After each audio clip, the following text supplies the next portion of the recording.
Shalom, Bapak Ibu Saudara. Kita terus mempelajari Alkitab ini, studi kristalisasi, masih Injil Lukas.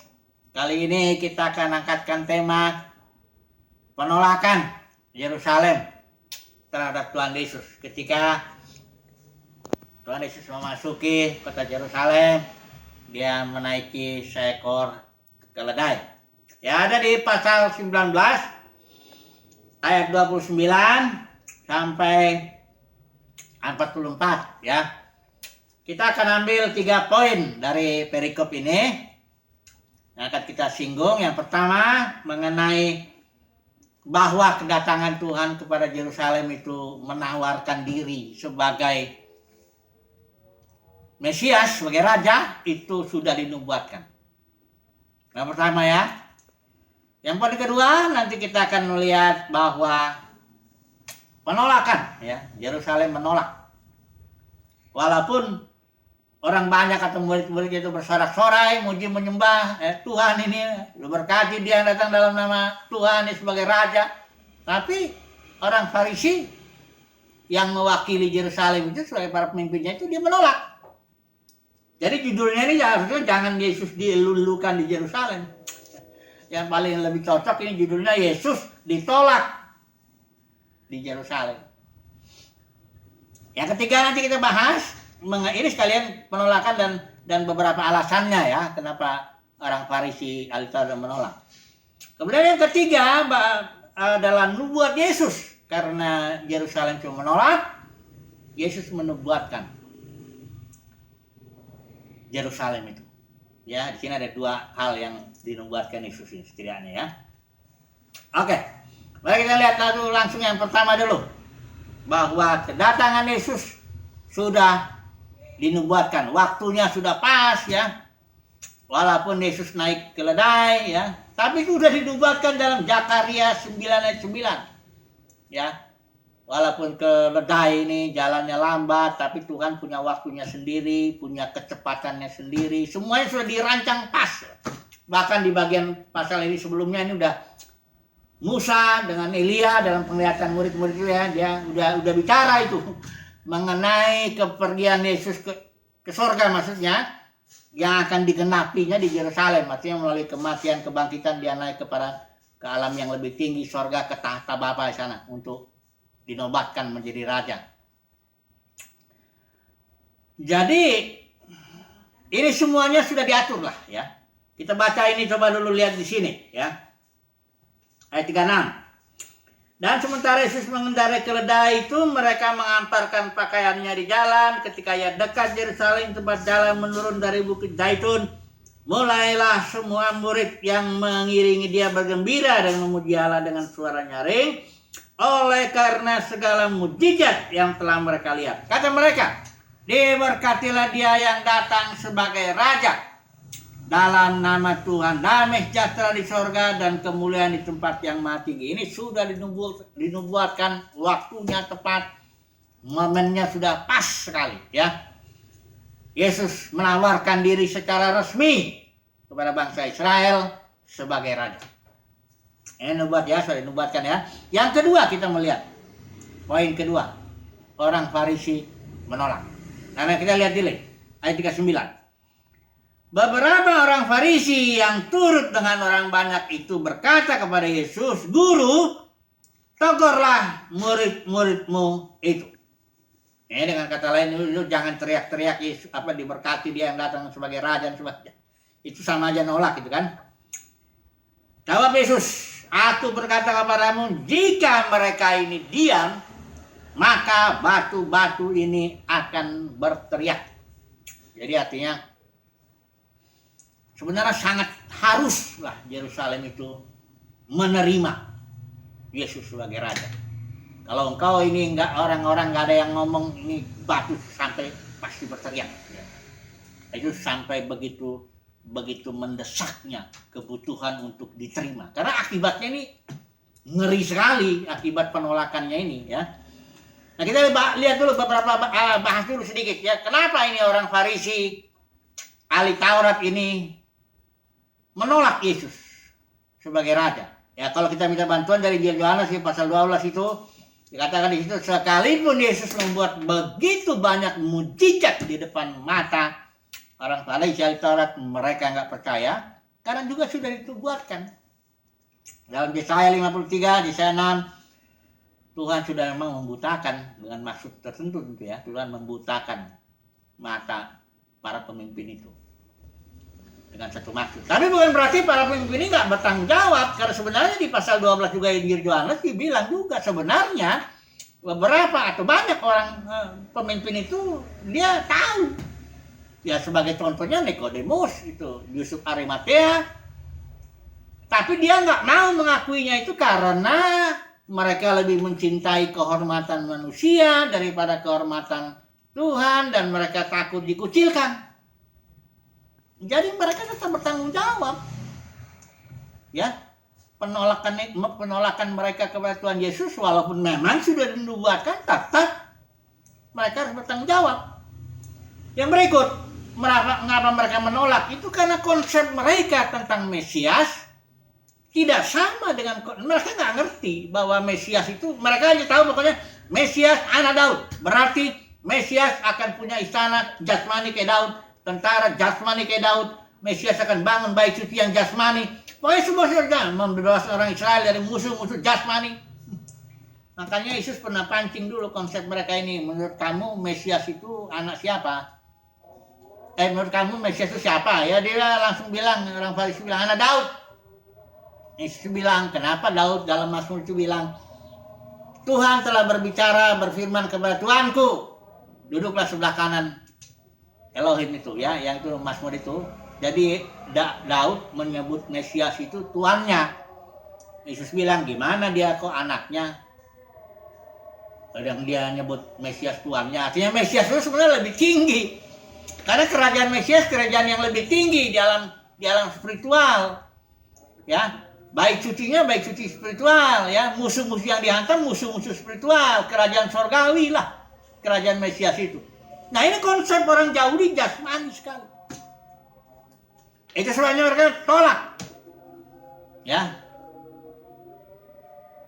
Ini konsep ya dari sudah dinubuatkan, memang mereka juga karena mencintai kehormatan manusia, dan juga memang konsepnya. Ini yang membuat mereka menolak. Oke, kita masuk langsung ke nubuat Yesus akibat penolakan ini ya. Mari kita lihat nubuat Yesus ini. Di ayat yang ke-41. Dan ketika Yesus telah dekat dan melihat kota itu, ia menangisinya. Katanya, wahai betapa baiknya jika pada hari ini juga engkau mengerti apa yang perlu untuk damai sejahtera. Jadi Yesus nangis itu karena Yerusalem tidak ngerti apa yang perlu untuk damai sejahteranya dia itu. Yaitu yang perlu itu yang menerima Yesus sebagai raja, karena Yesus kan raja damai. Tapi dia nggak ngerti itu. Nah, akibat penolakan ini Yesus siap dia menubuatkan ini ya. Tetapi sekarang ini nubuat yang pertama ini, nubuat Tuhan Yesus kepada Yerusalem. Tetapi sekarang hal itu tersembunyi bagi matamu. Nah, kita tahu nih tersembunyinya ini bukan 10 tahun, 20 tahun. Tapi sudah 2000 tahun kurang lebih tersembunyi. Yesus sebagai Mesias itu ya. Tersembunyi bagi mata orang Yahudi itu. Sampai sekarang bangsa Yahudi sebagai satu bangsa belum menerima Yesus sebagai Mesias. Walaupun ya sudah begitu, kita tahu Yesus satu datang ini tahun 30 Masehi. Karena Yesus disalib kurang lebih tahun 30 Masehi, tahun 70 Masehi, 40 tahun kemudian Yerusalem dihancurkan. Ini nubuat keduanya, nanti kita lihat ya. Ditepati juga. Mereka sudah 2000 tahun tersembunyi, nggak tetap bisa melihat ya. Kalau kita lihat di YouTube itu rabi-rabi Yahudi zaman ini yang menjelaskan kenapa mereka menolak Yesus sebagai Mesias, kita akan tahu itu. Saya sering tuh lihat dia sekali-sekali tuh. Mereka bilang kami nggak disuruh untuk percaya kepada Mesias karena kami akan tahu langsung Mesias itu. Yesus bukan Mesias karena pertama dia sudah disalib. Ya. Karena mereka tahu Mesias setianya ada 3, sangat jasmani. Yang pertama, memimpin Israel, bebaskan Israel dari segala musuh jasmani. Yang kedua itu bangun bait suci karena sekarang sudah hancur. Yang ketiga, Mesias akan jadi pemimpin dunia di mana Israel sebagai kepala, bangsa-bangsa lain ekor. Ya. Pendeknya jasmani lah. Ya. Ada yang seorang rabi yang bikin belasan alasan kenapa mereka tetap menganggap bahwa Yesus itu bukan Mesias. Tersembunyi. Hampir 2000 tahun mereka sebagai suatu bangsa tetap tidak melihat Yesus sebagai Mesias. Tapi nanti setelah zaman bangsa-bangsa selesai, ya sekarang Yerusalem sudah diambil alih, ya sudah dekat ini ya. Nanti setelah bangsa-bangsa lain selesai masuk, nanti orang Yahudi bangsa sebagai suatu bangsa akan menerima Yesus, ya, dan seluruhnya akan diselamatkan orang Israel. Jadi, tapi sekarang belum. Ini nubuat Yesus ya tersembunyi satu. Yang kedua, ini nubuatnya. Akan datang harinya, ini sekitar 40 tahun aja setelah omongan ini. Akan datang harinya bahwa musuhmu akan mengelilingi engkau dengan kubu, lalu mengepung engkau dan menghimpit engkau dari segala jurusan. Dan mereka akan membinasakan engkau beserta dengan pendudukmu, dan pada tembokmu mereka tidak akan membiarkan satu batu pun tinggal terletak di atas batu yang lain. Ini tahun 70 Masehi digenapi. Yosefus itu sejarawan Yahudi menjelaskan tahun 70 Masehi waktu tentara Roma mengepung Yerusalem, itu jenderal Titus itu sudah tidak bisa lagi kontrol pasukannya. Pasukannya sudah begitu beringas seperti kesetanan, yang perempuan-perempuan diperkosa, yang hamil dibelah perutnya, yang laki-laki Yahudi itu di satu pohon pun bisa belasan orang Yahudi dipaku di situ. Ngeri sekali situasi itu. Dan dibilang di sini satu batu pun tidak tinggal terletak di atas batu yang lain. Artinya waktu dibakar itu semuanya baik itu emasnya kan meleleh itu di antara batu-batu itu. Jadi orang setelah itu mengorek-ngorek untuk cari emas. Orek dari satu batu dengan batu yang lain, sehingga nggak ada satu batu menumpuk di atas batu yang lain. Genap apa yang Yesus katakan. Ya.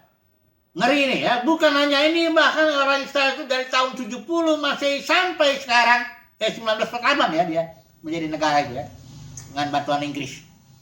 Itu mereka luntang-lantung ke segala bangsa ya, bahkan disiksa ya di zaman Hitler lah itu yang paling kita tahu ya. Nazi waktu itu menguasai beberapa negara Eropa itu dicari orang Yahudi di situ sekitar 6 juta total. Orang Yahudi dibantai oleh Hitler itu. Genap nubuat ini. Ya, ngeri ya. Ini akibat penolakan terhadap Yesus sebagai raja. Tadi kita sudah lihat ya penolakannya karena memang sudah dinubuatkan, dan juga karena mereka cinta kehormatan manusia, dan para pemimpin ini punya konsep yang tidak sama dengan konsepnya Tuhan. Oke, sekarang kita langsung aja masuk kepada kesimpulan. Mari kita melihat kesimpulan ini dari satu ayat di sini. Di bagian terakhir ini Yesus juga mengungkapkan ya alasannya ini kenapa. Dikatakan di sini, karena engkau tidak mengetahui saat atau kairos bila mana Allah melawat engkau. Jadi orang Yahudi ini kenapa mereka ini menolak Mesias? Ini dikatakan di sini mereka tidak memahami kairosnya Tuhan. Jadi kita tahu ya, waktu istilah Yunani ada kronos, ada kairos. Kalau kronos itu dari sini kronologi itu artinya urut-urutan aja. Jam 1, jam 2, jam 3, hari Senin, Selasa, Rabu itu kronos. Kalau kairos ini suatu event, momen ya, suatu kesempatan Tuhan berikan kepada orang tertentu. Kalau orang itu nggak lihat kairos, ya lewat kesempatan itu. Barangkali Tuhan berikan kepada orang itu kasih karunia kesempatan untuk dia bisa berdoa, mencari Tuhan, baca Alkitab, melayani, melakukan ini, melakukan itu. Tapi kalau nggak dia lihat itu, lewat. Karena kesempatan hanya satu kali kairos. Karena kairos itu waktu dia. Tetap dia jalan. Ya. Nah, barangkali Tuhan memberikan lagi kesempatan serupa, tapi tetap dia sama. serupa tapi tak sama. Jadi inilah penyebabnya ini yang kita akan bahas dan menjadi satu kesimpulan kita bahwa orang Israel ini tidak memahami atau di sini dikatakan tidak mengetahui kairosnya Tuhan. Tidak memahami saat Tuhan melawat mereka. Ya, karena tadi ketiga hal itu. Nah, sekarang coba dulu kita aplikasikan sebentar dulu ini ya ke dalam kehidupan kita, ya. Ada banyak orang tuh berdoa juga, Tuhan lawatlah kami. Saya yakin sebagai anak Tuhan, tiap hari Tuhan melawat kita. Tiap hari Tuhan memberikan kairos kepada kita, waktu yang Dia melawat kita. Ya, saya yakin tiap hari Tuhan memberikan, Tuhan bersuara, tiap hari Tuhan memimpin, tiap hari Tuhan memberikan anugerah ini, anugerah itu. Cuma persoalannya, apakah kita melihat itu atau tidak? Ini kembali lagi, kita coba dulu lihat konsep salah satu ini yang menyebabkan orang Yahudi tidak bisa melihat kairosnya Tuhan. Konsep mereka yang jasmani akan Mesias.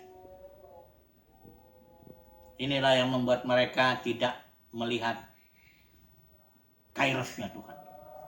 Nah sekarang coba dulu kita lihat dulu. Ini karena ada guru-guru ini, guru-guru palsu ini ya, yang menyalahgunakan kasih karunia Tuhan sehingga umat Tuhan tuh fokusnya ke yang jasmani. Coba dulu saya bacakan dulu nih ya, Yudas pasal 4 ini terjemahan LAI. Ini bagus sekali nih, ya. Dikatakan di sini karena ini sedang konteksnya bicara soal guru-guru palsu nih ya. Karena ada orang-orang tertentu yang menyusup dengan diam-diam, mereka yang sejak dahulu telah terdaftar ke dalam penghakiman ini, yaitu ini dia orang guru palsu ini, orang-orang fasik nih, yang menyelewengkan anugerah Elohim kita ke arah rangsangan badani. Jadi kira-kira begini, guru palsu ini sangat banyak sekali guru palsu ini ya. Kira-kira gini khotbahnya nih, guru-guru palsu ini, ajarannya nih. Tuhan itu baik, Tuhan itu penuh kasih, Tuhan itu penuh anugerah. Dan dia arahkan anugerah Tuhan ini kepada rangsangan jasmani. Engkau akan diberkati, proyekmu akan tambah. Engkau akan sehat, engkau tidak akan kena masalah. Engkau akan pendek yang jasmani. Ya, sehingga umat Tuhan berfokus kepada perkara yang jasmani. Umat Tuhan memiliki pikiran kalau ikut Tuhan nggak boleh ada masalah. Semuanya lancar, bisnis lancar, keluarga lancar, apapun juga lancar yang jasmani ini. Ya. Sementara Paulus itu dalam Efesus 1 ayat 3 bilang, engkau diberkati dengan segala berkat yang rohani. Jalan Tuhan itu selalu yang rohani dulu, ya. Bersihkan cawan sebelah dalam, nanti yang luarnya juga bersih, ya. Cari dahulu kerajaan sorga yang di dalam batinmu itu, bersihkan dulu itu, cari dulu yang baik, nanti yang lain ditambahkan. Jadi lawatan Tuhan, anugerah Tuhan tuh diarahkan harusnya kepada yang batiniah. Ada banyak itu pengalaman berkat-berkat jasmani itu dari berkat-berkat rohani itu, ya. Kalau kita lihat itu di tema suci itu, setiap benda itu merupakan suatu simbol daripada pengalaman rohani. Bertemu dengan Yesus ada pengalaman rohani, bertemu dengan Roh Kudus ada pengalaman rohani, bertemu dengan Bapa juga begitu. Seluruhnya banyak sekali berkat rohani, pewahyuan itu banyak sekali. Orang harusnya jemaat diarahkan fokus kepada batiniah. Tapi pengajar palsu, dia gunakan anugerah Tuhan, diarahkan, itu apa ya? Prosperity teaching, kalau orang bilang ya. Teologi sukses, atau apalah itu istilahnya, terserah lah. Pendeknya, fokusnya jasmani. Ya. Tapi Tuhan bilang, bersihkan dulu cawan sebelah dalam itu, nanti yang luarnya bersih kok. Menurut waktu dan cara Tuhan. Karena gini, perkara yang di luar kita ini, entah itu pekerjaan, entah itu keluarga, entah itu pelayanan, entah itu apapun, harta benda, atau apapun juga, itu semuanya diatur Tuhan dengan sangat detail. Karena tidak ada satu burung pun jatuh tanpa kehendak Bapa, di luar kehendak Bapa. Artinya diatur, semuanya diatur. Tuhan mengatur lingkungan kita, hal-hal luaran kita dengan maksud membentuk yang di dalam ini, batiniah kita. Nah, kalau kita fokus kepada yang luaran, kita akan kehilangan kairos Tuhan yang menjamah batin kita, yang berbicara di dalam kita. Makanya kita bilang pada hari ini, jikalau Tuhan berbicara, jangan keraskan hatimu. Tapi orang akan keras hatinya kalau fokusnya kepada yang jasmani. Makanya kalau misalnya ya ada orang datang kepada saya, dia bawa masalah, ya, tolong dong doakan saya supaya bisnis saya lancar, keluarga saya begini-gini, saya ada penyakit gini. Saya nggak doain itu. Saya akan tanya dulu, bagaimana kondisi batinmu? Rohmu bagaimana? Semangat nggak? Semangat kalau dibilang begitu. Bagaimana? Masih senang kau baca Alkitab berdoa? Senang, semangat, ya. Bernyala-nyala saya untuk Tuhan ini. Nah, nanti saya bilang gini, udahlah. Selama kau masih semangat, selama rohmu bernyala-nyala, selama kau senang dan cinta Tuhan, ini biarkanlah. Selama batiniahmu benar, nanti yang jasmani ini, yang luar, cawan yang luar ini akan beres pada waktunya. Tak usah kau fokus kepada yang jasmani itu. Karena dia Bapa di sorga tahu kok. Kita butuh makan, minum, kita butuh ini, kita butuh semua tahu kok. Kami punya 3 anak. Ya, sudah besar-besar sekarang, 2 sudah kerja. Ini yang kameramen ini yang sekarang nih. Ini yang paling bontot, ini sudah lulus. Sebentar 2 kerja. Waktu kecil makannya agak susah. Jadi kami itu, saya itu kalau nyuap bisa 1 jam, bahkan pernah 2 jam menyuapin. Karena apa?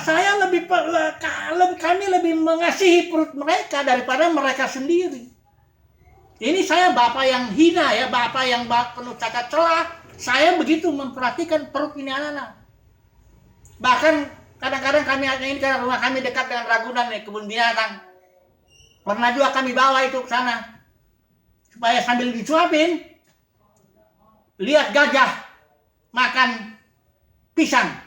Yang dimakan tuh bukan satu sisir kak, tandan itu, satu tandan itu. Itu gajah makan sambil ini anak nanti disuapin supaya begitulah kami memperhatikan. Sampai detik ini bahkan, kalau jam makan selalu kami habis berdoa, ayo makan. Jadi kalau orang Kristen fokus kepada yang jasmani ini, betul-betul nggak ngerti hati Bapa di sorga itu. Anak ini seingat saya ya nggak pernah dia bilang minta makan di jam, karena setiap jam makan kami selalu ajak mereka makan. Ya, itu saya Bapak yang sangat tidak sempurna itu sudah begitu sama anak-anak. Gimana lah Bapak kita di sorga itu? Jadi bodoh sekali lah. Memang betul-betul pengajar palsu lah itu. Kalau membuat orang umat Tuhan itu fokus kepada yang jasmani. Betul-betul palsu. Betul-betul ajaran dari setan. Betul-betul menghina Bapa di sorga itu.